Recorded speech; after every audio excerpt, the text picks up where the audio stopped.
Brewers fans are reflecting on the team's improbable 2018 season, which went from rebuilding year to falling one game short of the World Series. But the last time the Brewers lost a Game 7, some fans didn't pause to remember the ride they took to the streets. On October 20, 1982, Milwaukee lost to the St. Louis Cardinals in Game 7 of the World Series.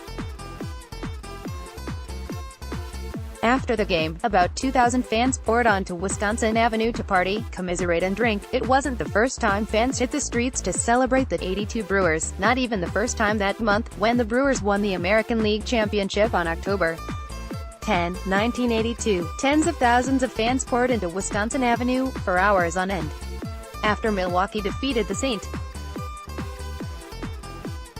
Louis Cardinals at County Stadium in Game 5 in the series on October 17, about 25,000 people marched toward Wisconsin Avenue to celebrate again. Police reported minimal damage and mostly good vibes on both occasions. Related, when the Brewers won the pennant in 1982, fans celebrated in a big way. Fear was involved when the Cardinals won Games 6 and 7 in St. Louis. Fans in Milwaukee, who had filled bars around town anticipating a Brewers victory, paused, and then celebrated anyway. Fans pour out onto Wisconsin Avenue on October 20, 1982, to celebrate the Brewers' loss to the St. Louis Cardinals in Game 7 in the 1982 World Series. This photo was published in the October 21, 1982, Milwaukee Journal. Photo, Karen Sherlock, Milwaukee Journal. Grim-faced fans who had crowded around TV sets in downtown bars and watched the home team go down in defeat became jovial once it was all over. Linda Steiner and Barbara A. Kopp wrote in a front-page story the next day in the October 21, 1982, Milwaukee Journal.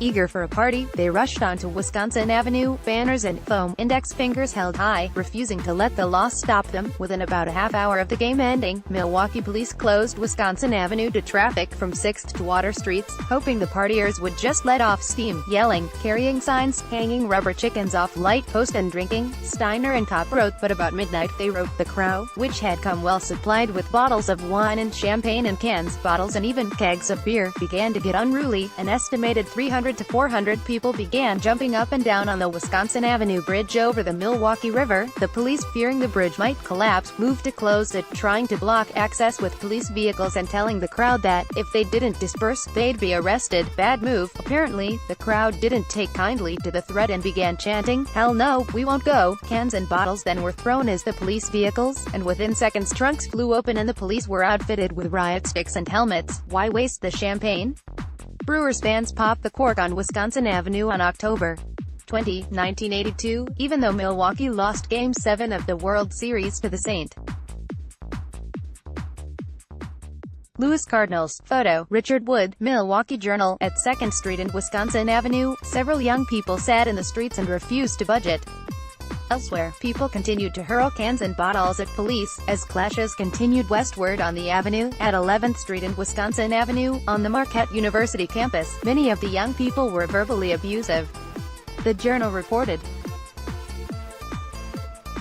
So were some of the police. If you don't like it, leave the country. Get the expletive out, one officer yelled at a youth who was screaming about a police state. By 1:30 a.m., 27 people had been arrested, most of them for disorderly conduct. Milwaukee police downplayed the ruckus. "We did not know what to expect, so we prepared as if we would have a problem," Lieutenant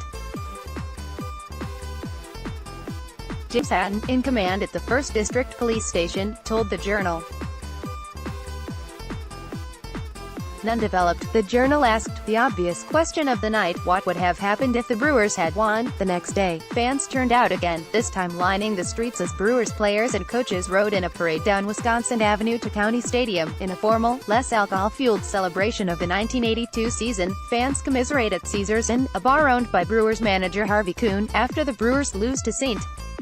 Loose in Game 7 of the 1982 World Series on October 20, 1982. Photo, Alan Fredrickson, Milwaukee Journal. Read or share this story. https://www.jsonline.com/story/life/green-sheet/2018/10/21/when-brewers-lost-1982-world-series-milwaukee-fans-partied-anyway/16865720002/